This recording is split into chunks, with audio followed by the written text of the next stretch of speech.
Alors voici la clé de la semaine. Cette fois-ci, je suis à peu près dans les temps. C'est la clé 43 avec qui se nomme la percée. L'ombre, c'est la surdité. Le don, c'est la perception. Le sidi, l'épiphanie. C'est une clé qui est en lien avec l'oreille interne et elle fait partie du cercle de codon du cercle de la destinée. Alors, la surdité, grâce à cette clé-là, on va comprendre que, en réalité, la vie humaine comporte un processus naturel composé de trois phases que sont la survie, le service et l'abandon. Ces étapes archétypales correspondent globalement aux trois niveaux du spectre de la conscience humaine sur lequel repose tout l'édifice des clés génétiques du Jenkins. Au niveau de l'ombre, on est bien dans celui de la peur, où on est sans cesse en mode survie génétique. Au niveau du don, il se produit un changement intérieur qui rend nos actions efficaces.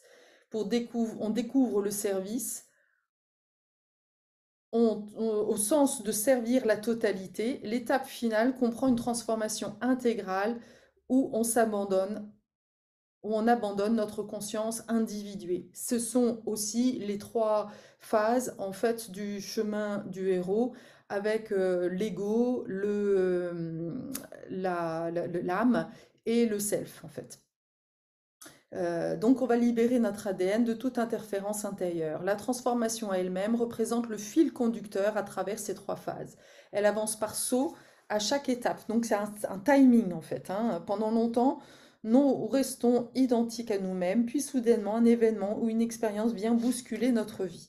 Ces épreuves sont imprévisibles, tout comme leurs conséquences dans nos vies. Les textes anciens l'ont toujours affirmé, la seule chose dont on soit sûr est le changement. Dans l'état d'esprit de l'ombre, le changement est notre seul souhait, mais celui-ci ne nous est permis qu'à la seule raison qu'on le souhaite.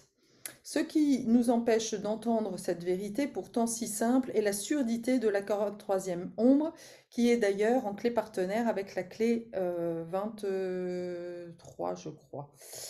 Ainsi qui est la clé de...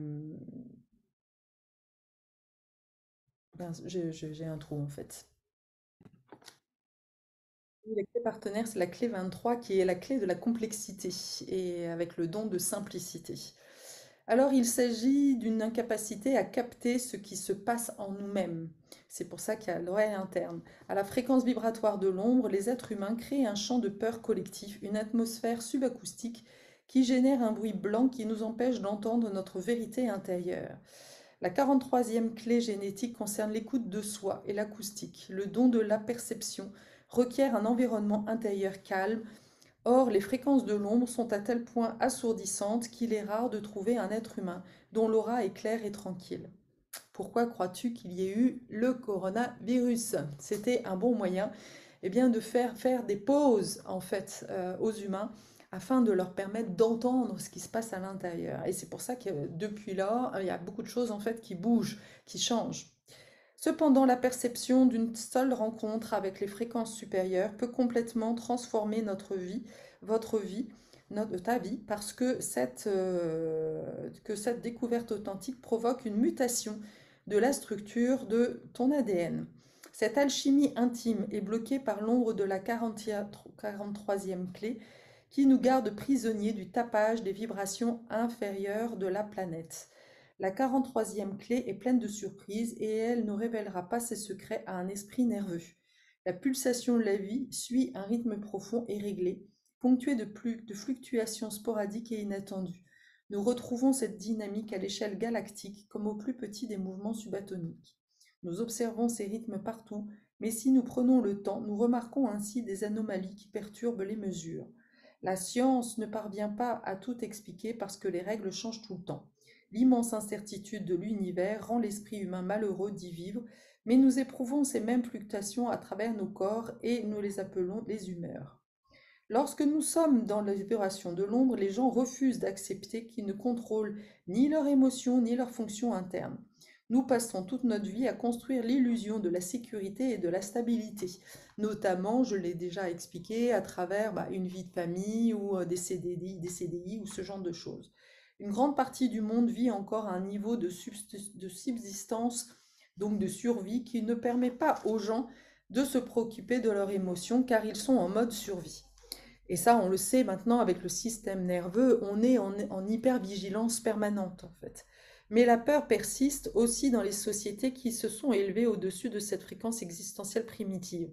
Comme l'indique l'adage, hier nous étions des guerriers, aujourd'hui nous sommes des angoissés. Ah là là. Alors, on a deux natures en fait, là, comme toujours, hein, la nature refoulée et la nature créative.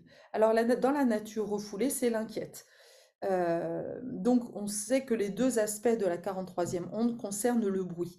Le côté refoulé s'ancre dans le bruit intériorisé où la tendance humaine est à se faire du souci. L'inquiétude ou l'anxiété est un état d'esprit qui tourne en rond, essayant de trouver une issue à cette peur.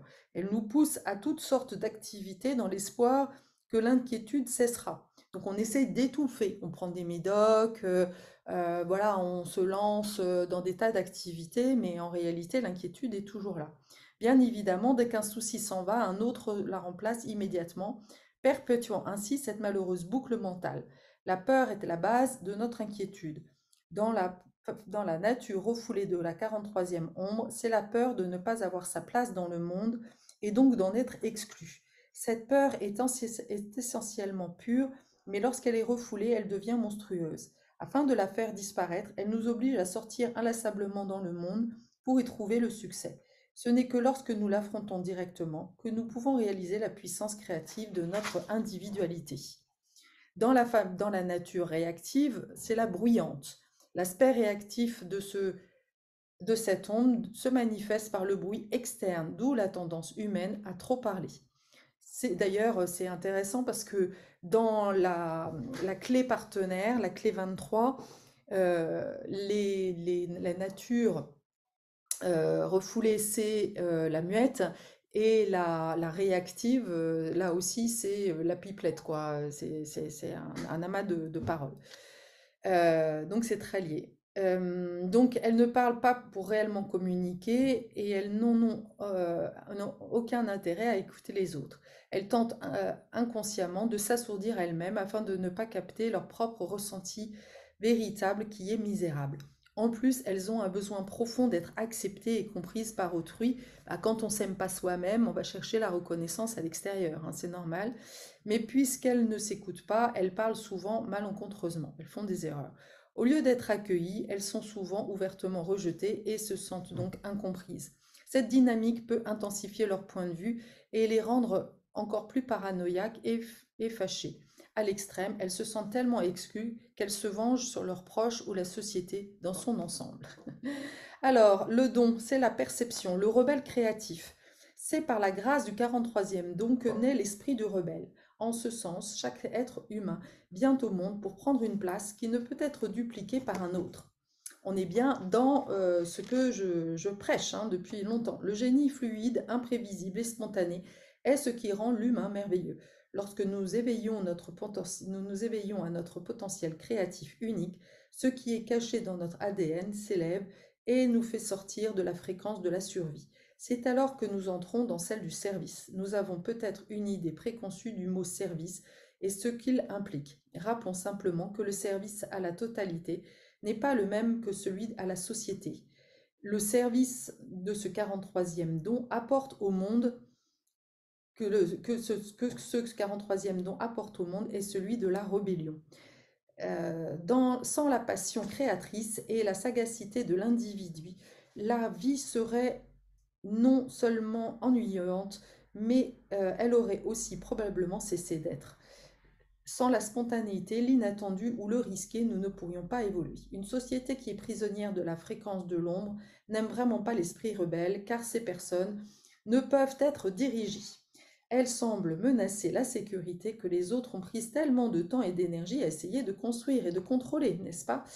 Mais la nature de l'esprit humain est romanesque. Nous sommes en réalité tous des poètes, des pirates et des amants. Pour cette raison, nous refusons que la société nous catégorise en stéréotypes ou rôles fixes.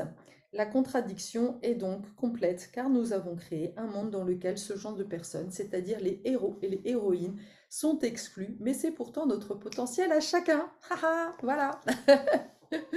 Ah, que ça fait du bien d'être comprise, n'est-ce pas? Nous adorons ces personnes tout en gardant une distance qui nous rassure, mais par conséquent, leur contribution créative de l'individu ne sert pas directement la société. Cela dit, leurs contributions sont inspirantes pour d'autres, les aidant à prendre le même risque de découvrir leur génie propre qui jusque-là sommeillait en eux. En réalité, ce type de service finit toujours par bénéficier à la totalité parce qu'il dérange le système et celui-ci a besoin d'être chahuté, sinon il devient stagnant et se fige. La surdité qui était un handicap pour l'ombre se transforme en allié au niveau du don. Au lieu de ne pas s'écouter, on n'écoute plus le statu quo. C'est la première loi du rebelle, coûte que coûte faire confiance à sa voix intérieure. C'est la vraie définition du don de la perception. Il ne s'agit pas d'une force rebelle destructrice comme celle de l'ombre, où une personne réactionnaire inflige ses frustrations sur les autres ou perd son temps à les blâmer ou à les condamner. L'éveil du rebelle par le biais du 43e don est immensément créatif. Il ou elle se ferait un chemin sans s'inquiéter de sa destinée. C'est la surdité du génie d'oublier complètement l'avenir et simplement d'être un conduit pour sa sensibilité créatrice. La perception authentique se délecte de simplicité, le 23e don, qui est à son tour, donc c'est la clé partenaire, qui à son tour apporte l'efficacité. Le 43e don vous ramène toujours à votre vie intérieure. Voilà, voilà. La perception est un processus qui nous transforme, qui te transforme en te touchant jusqu'au centre et que vous ne pouvez forcer. Elle est imprévisible. Le seul moyen d'en faire l'expérience est de ne pas la chercher. C'est un peu comme lorsqu'on écrit un poème ou une chanson, plus vous essayez et plus c'est difficile. C'est marrant, je viens de faire une vidéo sur ce sujet-là, comme quoi le piège, c'est vraiment de forcer les choses. Il vaut mieux les laisser se faire à leur manière et à leur rythme. Quand c'est fait, vous éprouvez un sentiment de grande liberté, car à chaque nouvelle expérience d'apperception, l'esprit s'ouvre davantage. Alors, le 43e Sidi, c'est l'épiphanie, l'étoile et les mages. Nous observons que l'évolution de notre planète nous rapproche inéluctablement d'une grande liberté individuelle. C'est l'ère du Verseau. Grâce à l'efficacité croissante qu'ils permettent, nos progrès technologiques donnent enfin à de plus en plus de gens le temps de réfléchir au sens de la vie. Cette étape de notre évolution ne peut que s'amplifier et nous préparer à des percées plus spirituelles à mesure que le Dieu de la perception se répand dans notre existence. L'éveil de l'esprit rebelle dans l'humanité accorde notre ADN à des fréquences plus fines et plus pures, annonçant l'avènement de l'âge de la vérité individuelle qui replacera celui des pseudo-vérités collectives qui s'ancrent dans l'insécurité. L'œuvre des 64 clés génétiques est un exemple important de la naissance de ce nouvel âge car elle décrit chacun des codes de la conscience mais ne donne pas d'instructions spécifiques. Elle ne peut donc revendiquer qu'elle détient la vérité, mais celle-ci est intérieure à l'intérieur de chacun. Lorsqu'elle est en vue, lue ou entendue, la vérité peut effectivement déclencher un processus de reconnaissance dans notre propre ADN. La perception authentique ne vient que lorsque toutes les instructions externes ont été écartées. Voilà, voilà, à bien des égards, l'épiphanie du 43e Sidi serait une grosse déception si vous étiez encore là pour la ressentir. Elle correspond à la révélation intérieure soudaine que nous avons perdu notre temps à rechercher un Dieu, y compris un Dieu intérieur. L'éveil du Bouddha en est une très belle expression de l'épiphanie. Lorsqu'après tant d'années de recherche et de méditation, il était tellement fatigué qu'il a simplement abandonné. Ce n'est qu'au moment de l'abandon profond qu'il a vécu une épiphanie. Il n'était qu'un être ordinaire en train de chercher ce qu'il était déjà. Mais en comprenant ce récit et la vérité qu'il contient, vous ne pouvez rien faire pour accélérer votre propre épiphanie. Elle ne peut venir que de manière inattendue. Le Sidi de l'épiphanie se manifeste différemment à chacun qui le vit. Le Bouddha devait être déçu, mais pour d'autres l'expérience en est très différente. On raconte qu'un chaman esquimau nommé Uvakuk a eu la sienne une nuit en urinant sous les étoiles. C'est un merveilleux mystère que nous ne pouvons prédire ni quand, ni comment, ni à qui viendra l'épiphanie. Voilà, je te souhaite une très belle journée, une belle semaine avec ce joli cadeau d'épiphanie.